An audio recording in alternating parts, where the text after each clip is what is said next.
Donc là, dans cette vidéo, on va voir comment créer, exécuter et puis contrôler l'exécution d'un cycle de répartition réel.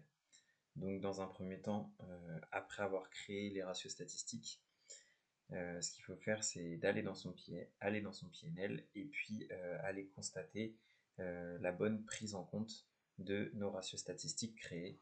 Donc là, on peut voir dans notre PNL, au niveau global de la société, lorsqu'on va tout en bas du PNL, on retrouve notre ratio statistique créé avec le nombre d'unités globales. Donc là, vous pouvez voir par exemple 47 000 qui va correspondre tout simplement au total de nos unités. Pardon, c'est pas celui-là, ça va être celui-ci. Voilà, 47 000. Donc on a bien nos unités qui ont été créées. On va pouvoir maintenant créer notre cycle de répartition et l'exécuter. Donc ce qu'on fait, c'est qu'on quitte l'état. Et puis ensuite, on se retrouve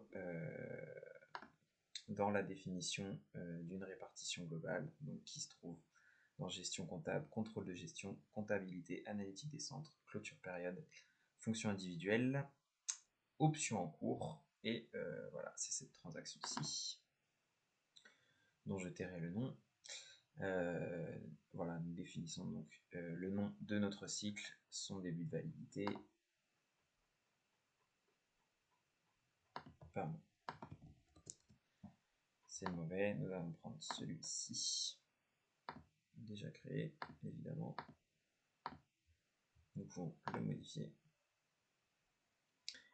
Donc voilà, tel qu'il a été créé, nous avons défini donc un début de validité au 01/01/2020, fin de validité au 31/12. Nous avons écrit comme libellé de cycle ce libellé-ci. Nous avons choisi un mode itératif.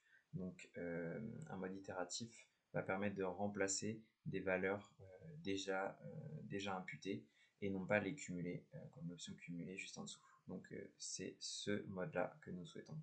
Et ensuite, donc, en faisant rattacher un segment, nous avons créé 4 segments. Donc ces 4 segments, ce sont ceux-ci. Donc un segment correspond au déversement d'un centre auxiliaire dans un groupe de centres principaux.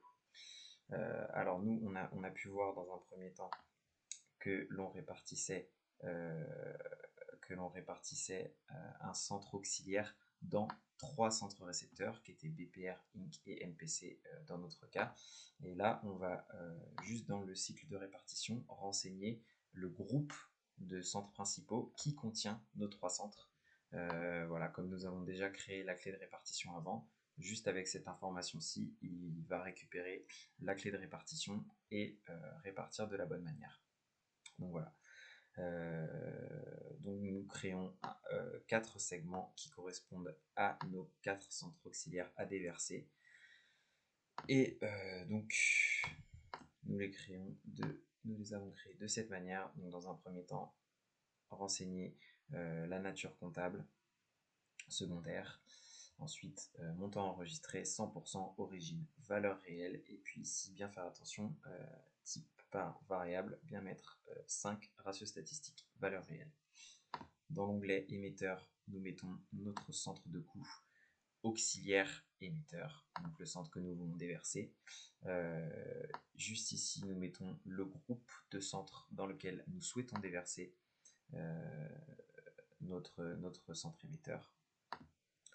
Et puis par la suite, donc dans valeur émetteur, rien n'a changé. Dans cet onglet-ci, nous renseignons notre ratio statistique. Et puis c'est tout. Ensuite, nous continuons pour les autres segments en cliquant sur rattacher un segment. Une fois que cela est terminé, nous enregistrons. Donc c'est pas notre cas ici, bien entendu. On ne sauvegarde pas. Et nous pouvons nous rendre alors dans la répartition globale qui se trouve juste dans le sous-dossier d'avant, imputation.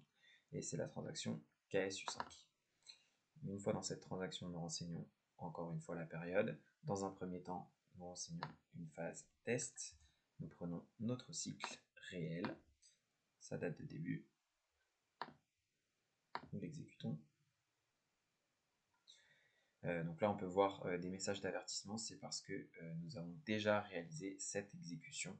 Voilà, nous faisons cette vidéo a posteriori. Donc en temps normal, vous ne devez pas avoir de message d'alerte. Et donc là, on constate ici 4 centres émetteurs. Donc ces 4 centres émetteurs, ce sont nos centres auxiliaires. Et puis ici, on ne constate pas un centre récepteur. Nous avons ici seulement BS.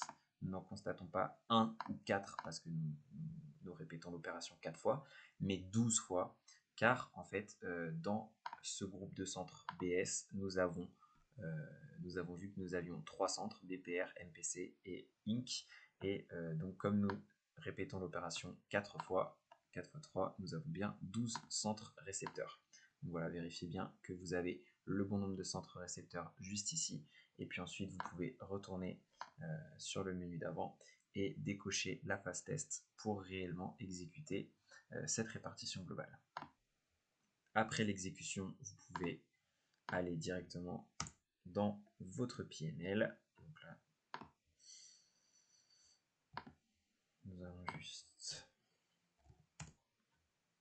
agrandir les colonnes. Et là, nous pouvons constater donc que tous nos centres, donc, nous avons un mélange d'activité et de ratio statistique ici, mais nous pouvons voir que l'ensemble de nos centres ont bien été déversés. Donc on peut regarder au niveau de BPR par exemple.